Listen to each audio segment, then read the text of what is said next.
تمرین ها رو میخواید با ما همراهی باشید، احمد جان تصویر رو روی صفحه بدید برای این بیننده گرامی.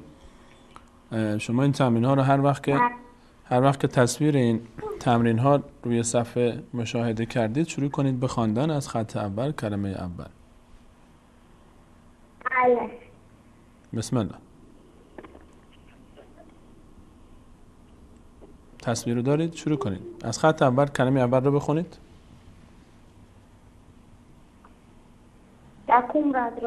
از بالا سمت راست شروع کنید به خوندن. بسم الله.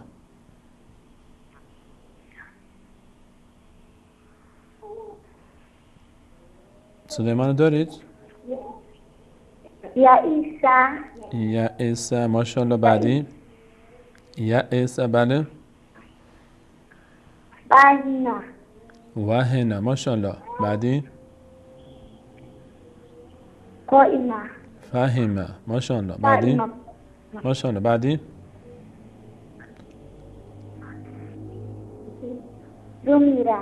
ضميرة. ماشاءالله. بعدی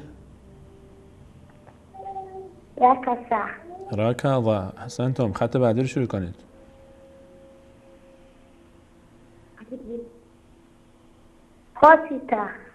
خط دو حسده. ماشاءالله. بعدی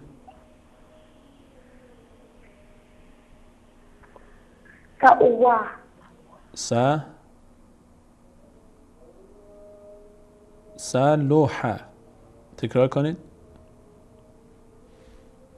تماسشون قطع شد متاسفانه. ممنون از تماس شما. لطف کردید تماس گرفتین. صفحه رو با هم ببینیم. این چند تا تمرینی که باقی مونده بود تا حسده بیننده عزیز آخری خوندن. کلمه بعدی صلوحه. صلوحه. وخمه.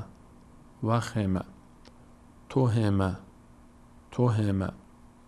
صغره. صغره. فضحه. فضحه. كتب. كتب. نصر. نصر. شفع. شفع. سخط. سخط. صفحه بعدی رو باز به همراه شما عزیزان تمرین بعدی رو هم ببینیم. راغب. راغب. ظلم. ظلم. يثب. يثب. فقه. فقه. لعن. لعن. تعب. تعب. ضرب. علم. سجد. رحم. طمع. قرب. يزن. يزن. کبر. شهد. وقتمون به پایان رسید. درباره سوال‌هایی که به هر حال بینندگان عزیز دو سه تا سوالی که مطرح شد، خواهرمون از مهابات فرمودن که ما به ما گفته شده در فتح و کسر و ضمه نحوه تلفظی که به ما گفته شده با نحوه تلفظی که شما دارید اندکی متفاوت است. برای خواهرم ما چون عرض کردیم در قسمت اول یعنی برنامه گذشته ما فعلا در برنامه‌های اول سعی می‌کنیم روخانی رو بیشتر ترکیز بکنیم روش و روی لحن تلاوت و روی مخارج حروف و مباحث تجویدی کمتر دقت می‌کنیم تا کار سنگین نشه و طبیعتاً مجبوریم این کار رو بکنیم چون در ابتدا اگه بخوایم هم تجوید مطرح بکنیم هم مخارج حروف مطرح بکنیم هم روخانی قواعد روخانی مشکل میشه کار. اما شما همون چیزی رو که اساتید به شما گفتن همون لحن عربی رو سعی بکنید دقت بکنید. ان شاءالله ما هم به لحن عربی خواهیم رسید و به هر حال ان شاءالله در برنامه‌های آتی در بعد از تمام شدن قواعد روخانی و شروع تجوید سعی می‌کنیم ان شاءالله نحوه تلفظ خودمون رو هم طبق برنامه تغییر بدیم. ما فعلا اول به خاطر اینکه کار سخت نشه همینجوری فارسی داریم میریم تا اول خود روخانی رو تمرین بکنیم، تأکیدی روی این داریم و ان شاءالله بعد از اون به تجوید هم خواهیم رسید. خواهری که پرسیدن من روخانی رو گوش میکنم و قرآن رو کامل در گوشی دارم و گوش میکنم و احیانا در خواندن هم دچار اشتباه میشم. آیا الله تعالی من اجر و پاداشش رو خواهد داد؟ حتما این گونه هست.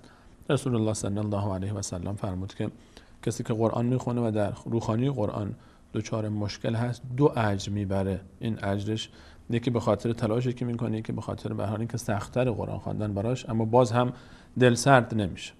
و امیدوارم که انشاءالله در برنامه‌های آینده هم ما بتونیم که کمکی کرده باشیم به همه شما عزیزان در روانخوانی و روحانی قرآن کریم.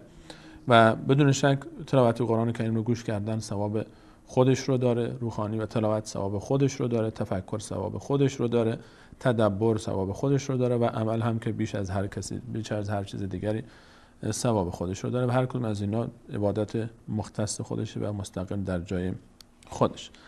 و برادر دیگری که از تاجیکستان پرسیدن درباره اینکه دوستان تاجیک هستن، ما در جلوی دوربین که خودتون هم می‌بینید متاسفانه هنوز موفق نشدیم از برادران عزیزان تاجیکستان همراه و همسنگری با خودمون داشته باشیم و خوشحال میشیم که انشالله این جای خالی هم پر بشه از برادران تاجیکستان. و به هر حال در کارهای دیگر کانال که همیشه برادران تاجیک و خواهران تاجیک دعاگو و همکار و همراه ما بودن از کانال‌های دیگر و در به هر حال نظرها و پیشنهادات و انتقاداتی که داشتن و در بخش‌های مختلف دیگر هم همکاری‌ها همیشه بود و انشالله خواهد بود. و به همین قدر اکتفا می‌کنیم در برنامه امروز، به همین قدر اکتفا می‌کنیم. تشکر می‌کنم از همه عزیزانی که مشارکت کردن در این برنامه. پوزش می‌طلبم از همه عزیزانی که پشت خط موندن به خاطر تراکم تماس‌ها و صدای اونها رو نداشتیم و انشاءالله هم ما رو یاری بکنید در برنامه‌های بعدی. و از همه شما عزیزان تقاضامند دعاییم و دعا می‌کنیم الله تعالی تمام گذشتگان ما رو مورد رحمت و مغفرت و بخششش قرار بده. تا برنامه بعدی همه شما عزیزان رو به الله متعال می‌سپارم. الله یار و نگهدارش.